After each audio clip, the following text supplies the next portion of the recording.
I mean, we always ask our authors to send them back the revisions. I have to email because I'm editing by long distance. I write long editorial email letters, and they just go in and rewrite the files and resend them back, and then we print them out. But I think in the end, and of course, I'm not in a big corporation. I'm in a smaller operation. Yeah, I don't know why this is, but I mean, it seems so bizarre. Yeah, I'm just as glad though because it's what I'm used to. True. Well, yes, I'm sure we have to account for all that. Is this, in fact, I brought with me duo. Now, these are short stories. Okay. And basically stories both Bill and I had written that are uncollected, or were as of the point that book came out. That was primarily produced for a library audience, as you'll notice by the oh, this is 5-star. cover. It's 5-star. Right, okay.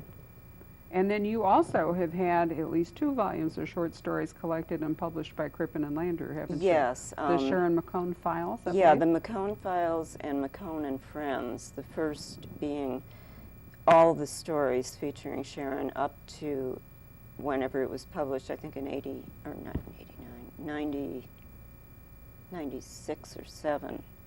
And then McCone and Friends is a group of stories where they're told by the people surrounding her, and we get to see her through their eyes.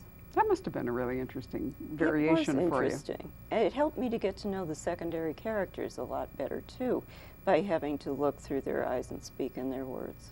You've done a lot of short story writing. Yeah, surprisingly, it always startles me that I have, because they don't come easily to me.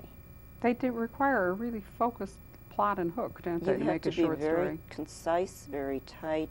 The way I get around that is by writing them long and then cutting them back.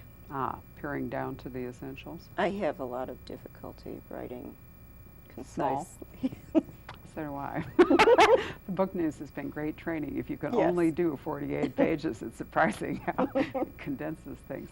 But you've won. I haven't even mentioned all the, and in fact, I probably, since as I mentioned to you, I'm somewhat confused today. I haven't done my homework on how many awards for various things you've won. Can you run? I know it's embarrassing to ask you to do it, but it's funny because I don't. I've won a couple of the Anthony Awards at the Boucher Cones. Right. One for a novel, one for a short story. No, one for actually for the McCone Files. Right, for the short story collection. And been nominated for an Edgar. Mm-hmm. The Private Eye Writers gave me their Lifetime Achievement Award a number of years ago, and the first thing the fellow who was presenting it said was, "This doesn't mean we're asking you to retire." Oh, I was thought of them to reassure you. There are very few women who have won Seamus Awards, aren't there? You and Sue. Yeah. And Shira Roseanne, I think? S.J. Roseanne. I think, yes. I'm not sure who else. But there may not be. I mean, it's been mostly a genre-dominated, in terms of awards anyway, by guys. Yeah. So, well, you've obviously had a tremendously distinguished career. Let's talk for a moment, before we forget it, about the reason you're here, which is Point Deception, which is not a Sharon McCone, nor an Elena, nor a Joanna. No. It is what they're calling currently a standalone.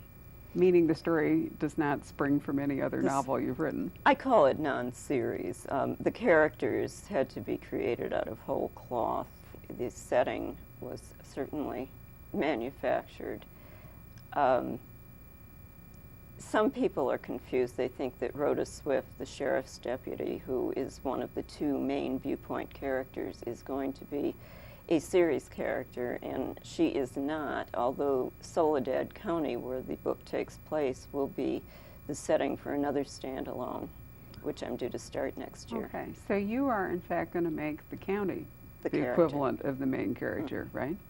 And just repopulate it and move around? Yes, there are a lot of possibilities. It's a small county, but very diverse terrain and different kinds of people living there. So there's a lot of exploration going to be done. Even though it's fictional, you've got it, what, up above or below Humboldt County? Yes, Soledad County. My husband and I have a cottage on the Mendocino coast, and originally I was going to set the book in Mendocino County. You mean the real county? Yes. Okay. Well, as I started writing this, it occurred to me I was saying very negative things about the efficiency of the sheriff's department there. True. And also talking about people in very small towns who, while they weren't based on actual people, people there might recognize themselves as such.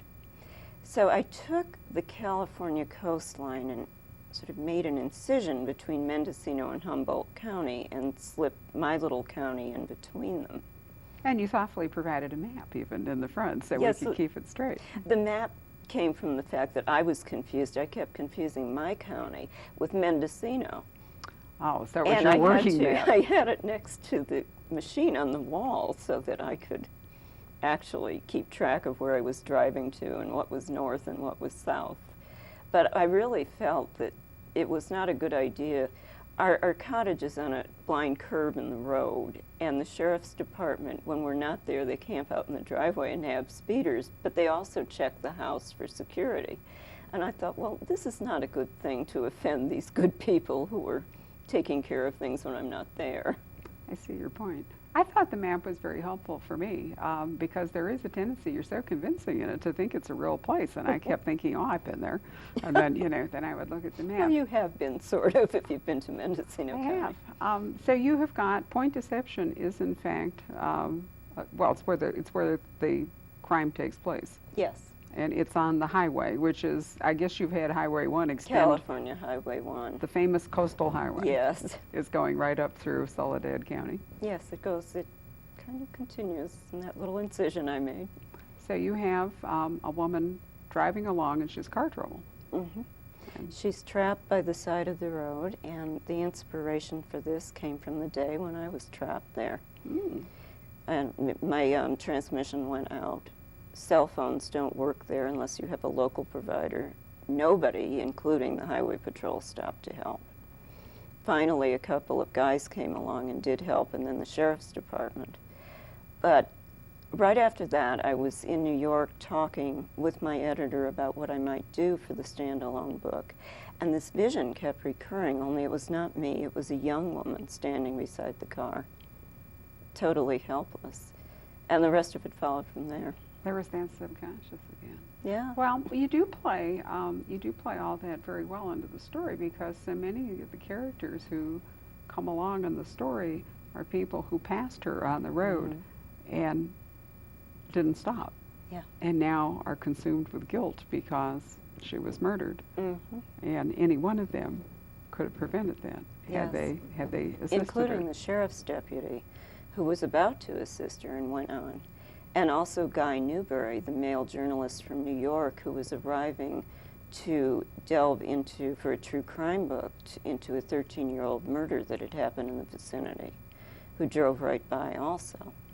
And he and Rhoda eventually joined forces, and the people both haunted and ruined by their past, but also consumed with guilt over having neglected to do something about this.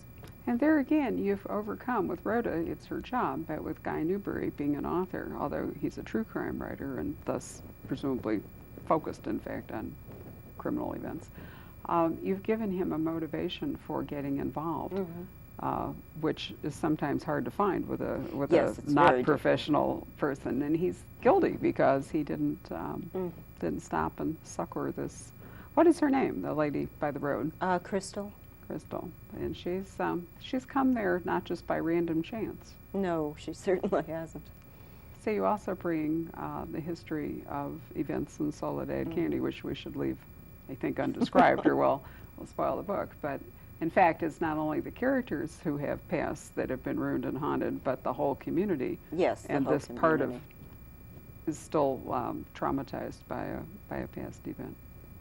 I thought it was a really wonderful story. Did you have fun writing Guy? You haven't done a lot of male viewpoint characters. I haven't done anyone, except for the short stories where Sharon's male friends are viewing her. I really haven't done anyone. And I thought I might have trouble with him, but he was the one who just happened. He opened his mouth, he was speaking, and he was himself from sentence 1 Also the young victim, Crystal, who is really different from anyone I'd ever written. No trouble with her.